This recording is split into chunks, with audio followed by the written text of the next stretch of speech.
আসসালামু আলাইকুম। ঈদ মুবারক, ঈদ মুবারক, ঈদ মুবারক। বুড়িচং বাজারের পশ্চিম দিকে আল হাদিস ঈদগাহ আজকে 7:30টায় জামাত হইল। সকলে সকল জায়গা থেকে ভালো থাকবেন, সকলের জন্য দোয়া রইল। যারা এটা করতে পারে তারাই হলো প্রকৃত মুত্তাকি। আল্লাহ রাব্বুল আলামিন পবিত্র কোরআন কারিমে বলেছেন, ইয়া আইয়ুহাল্লাযীনা আমানু তাকুল্লাহ হাক্কা তুকাতিহি ওয়া লা তামুতুন্না ইল্লা ওয়া আনতুম মুসলিমুন। এই ইমানদারগণ, তোমরা আল্লাহকে ভয় করো। এই আল্লাহকে ভয় করাটাই হচ্ছে তাকওয়া। আচ্ছা বলুন তো, ওরা ব্যক্তি আল্লাহকে ভয় করলে তার দ্বারা কি কোনো মন্দ কর্ম করা সম্ভব? তার দ্বারা চুরি করা সম্ভব? ডাকাতি করা সম্ভব? বড়ের হক নষ্ট করা সম্ভব? আল্লাহ এবং তার রাসূলের নাফরমানি করা কি তার পক্ষে সম্ভব?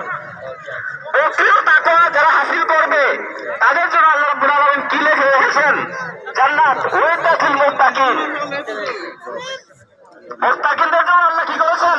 জান্নাত তৈরি করে রেখেছেন, যার প্রশ্ন হবে আসমান এবং জমিনের সমান।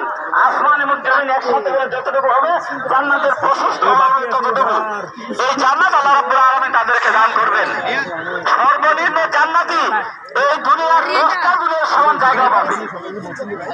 সর্বনিম্ন জান্নাতি এই দুনিয়ার 10টা পৃথিবীর সমান জায়গা পাবে।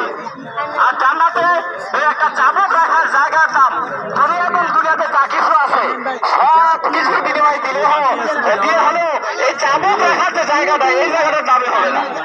দুনিয়ার দাম কত? সম্মানিত তিনি ভাইরা, তাহলে আমাদেরকে আমরা যে এই তাকওয়া হাসিল করলাম 1 মাস সিয়াম সাধনার মাধ্যমে, এই তাকওয়াকে আমাদেরকে ধরে রাখতে হবে। জীবনের সর্বক্ষেত্রে, পরিবারে, সমাজে, রাষ্ট্রে এই তাকওয়াকে প্রতিষ্ঠা করতে হবে।